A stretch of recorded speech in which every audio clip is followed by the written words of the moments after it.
Hey, 8th grade art.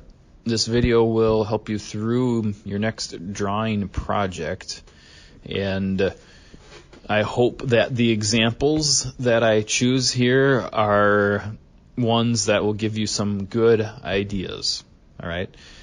We don't normally do this project in 8th grade art because we normally do a bunch of Photoshop in 8th grade art, but obviously you guys are home, so we can't really do a lot of Photoshop. So hopefully you get back in school before the end of the quarter so you can do at least a little bit, because 8th graders love the Photoshop unit. It's probably their favorite unit. So, all right, doing some shading. This is going to be a black and white assignment, so that's kind of easy, right? Because you don't have to worry about coloring everything. In this example right here on the left, there's a butterfly with a flower. Then on the right, a stuffed animal that's like a reindeer sort of thing. So I'll start with the one on the left.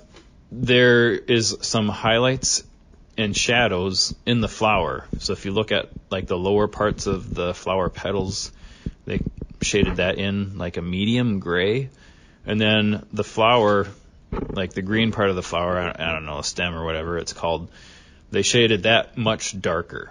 So they went like basically to black, like they filled it in all the way until it was black. And then even the part that's a highlight there where it's a little bit brighter, even that's still like a medium gray. So they still went like medium pressure there. They didn't leave it pure white.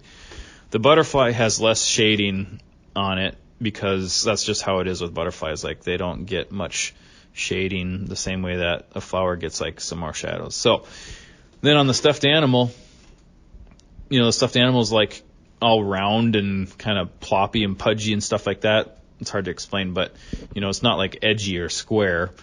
So they had to do very soft and rounded, loopy kind of shadows. I hope those words make sense. But so the shading had to be probably almost like a little bit more careful to try to make it look like plump.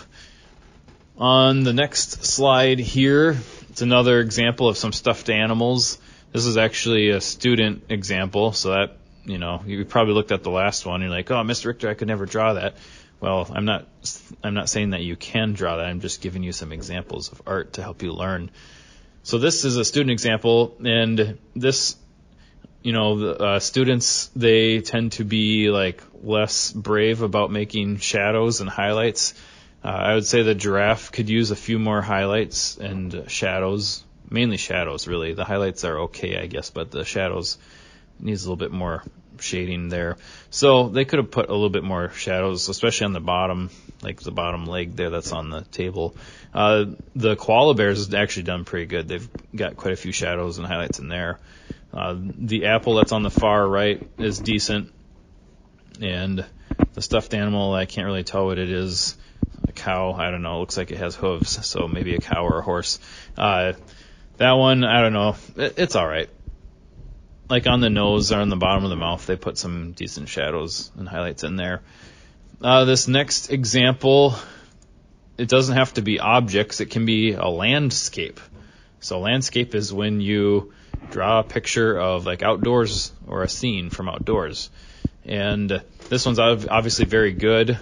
Again, it's like a professional, not like a 8th grade student. So I wouldn't expect many 8th graders to be able to do this.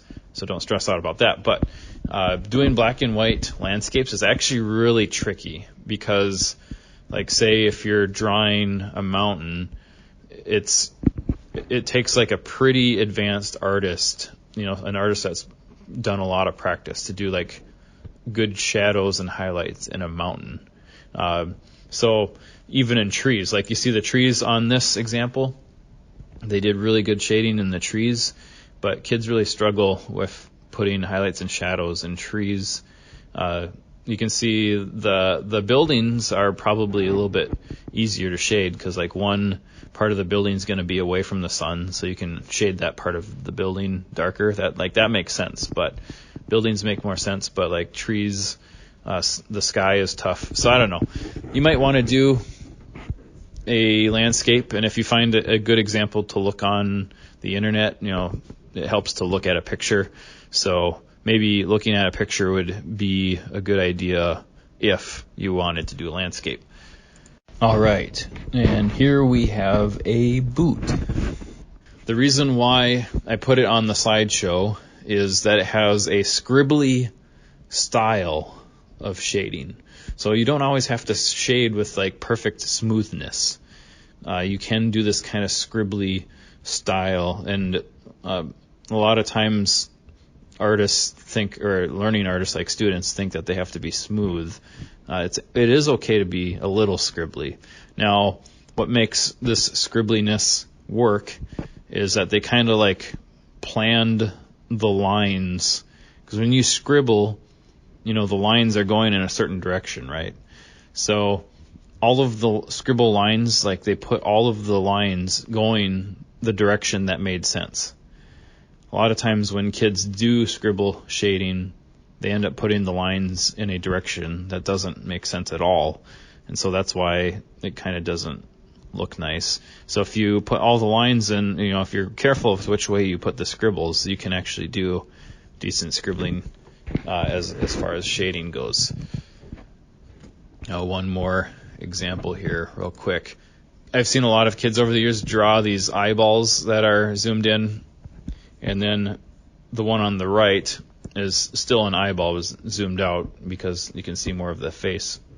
So kids that scribble or doodle a lot, it just seems like eyeballs are one of those things that for people when they're sitting there doodling, people make a lot of eyeballs. So I wanted to throw this slide on there just in case you're one of those people that you kind of think it's fun to do an eyeball. And in some ways they're like super hard to make. It's just one of those things, like sometimes kids think it's the worst thing ever to draw, and then other kids are like, wow, this was like really easy and really simple. I really like to do this. So there's that example. Through all of this, the whole slideshow, I really hope that you see where artists have to shade in very heavy with their pencil in order to get these nice shadows. And then they have to leave other parts white.